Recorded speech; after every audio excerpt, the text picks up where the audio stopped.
Break के बाद स्वागत है आपका। उत्तर प्रदेश की 7 विधानसभा सीटों पर होने वाले उपचुनाव के लिए भाजपा ने उम्मीदवारों की पहली लिस्ट जारी कर दी है। लिस्ट में 6 सीटों की उम्मीदवारों के नामों की घोषणा कर दी गई है, जबकि देवरिया सीट पर अभी भी पेंच फंसा हुआ है, यानी यहां पर प्रत्याशी के नाम का ऐलान नहीं हुआ है।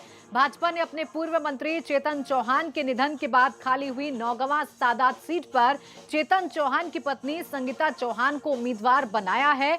ये वो सीट है जिन पर प्रत्याशी के नामों का ऐलान कर दिया गया है। बुलंदशहर सदर उषा सिरोही, जो कि वीरेंद्र सिरोही की पत्नी है। बांगरमऊ श्रीकांत कटियार, घाटमपुर से उपेंद्र पासवान का नाम घोषित किया है भाजपा ने।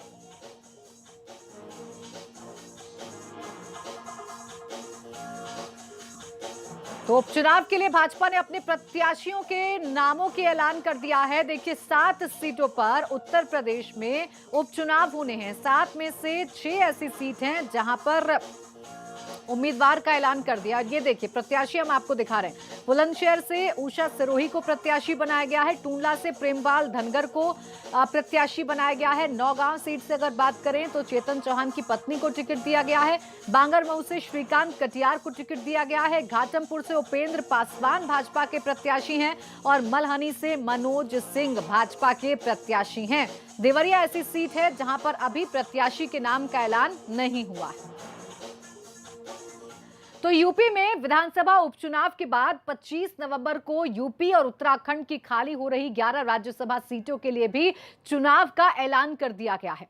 उत्तर प्रदेश में खाली हो रही 10 राज्यसभा सीटों पर चुनाव में आंकड़ों के लिहाज से भाजपा सबसे आगे है, जबकि कांग्रेस और बसपा का खाता भी नहीं खुलता है। रिपोर्ट देखिए।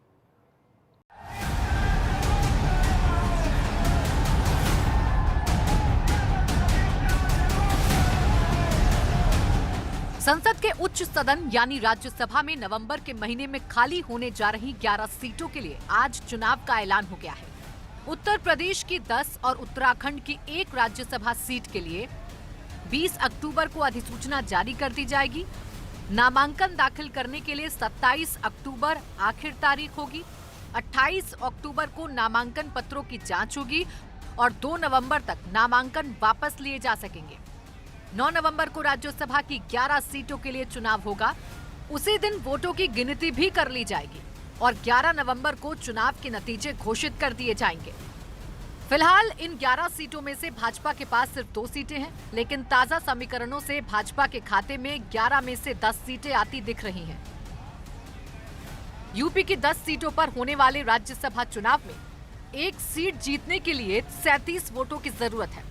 ऐसे में 10 में से 8 सीटों पर भाजपा की जीत तय है, क्योंकि इस वक्त विधानसभा में भाजपा के 206 विधायक हैं, जबकि अपना दल के 9 और 3 निर्दलीय विधायकों का समर्थन भी भाजपा के पास है, जबकि सपा के पास 48 और बसपा के पास 18 विधायक हैं। सपा के खाते में सिर्फ 1 सीट ही जाएगी।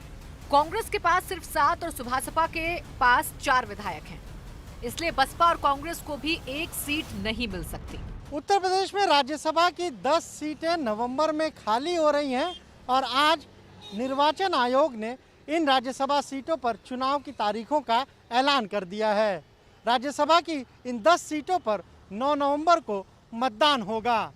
अभी तक अगर बात करें तो बीजेपी के खाते में इस 10 में से 3 सीटें हैं, लेकिन विधानसभा में सदस्यों की संख्या बल को देखते हुए अब ये उम्मीद लगाई जा रही है कि बीजेपी 10 में से 9 सीटों पर जीत हासिल कर लेगी और समाजवादी पार्टी के खाते में केवल 1 सीट आएगी, जिस पर समाजवादी पार्टी ने प्रोफेसर राम गोपाल यादव के नाम का ऐलान भी कर दिया है।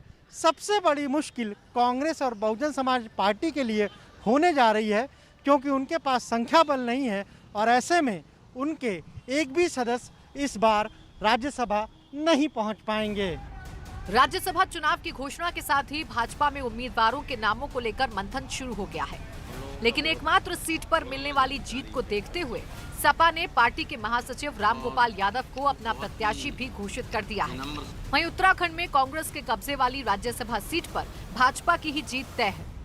ऐसे में अगर 11 में से 10 सीटों पर भाजपा जीत दर्ज करती है तो पहली बार एनडीए के पास संसद के दोनों सदनों में पूर्ण बहुमत होगा। लखनऊ से अनुभव शुक्ला के साथ ब्यूरो रिपोर्ट, एबीपी गंगा।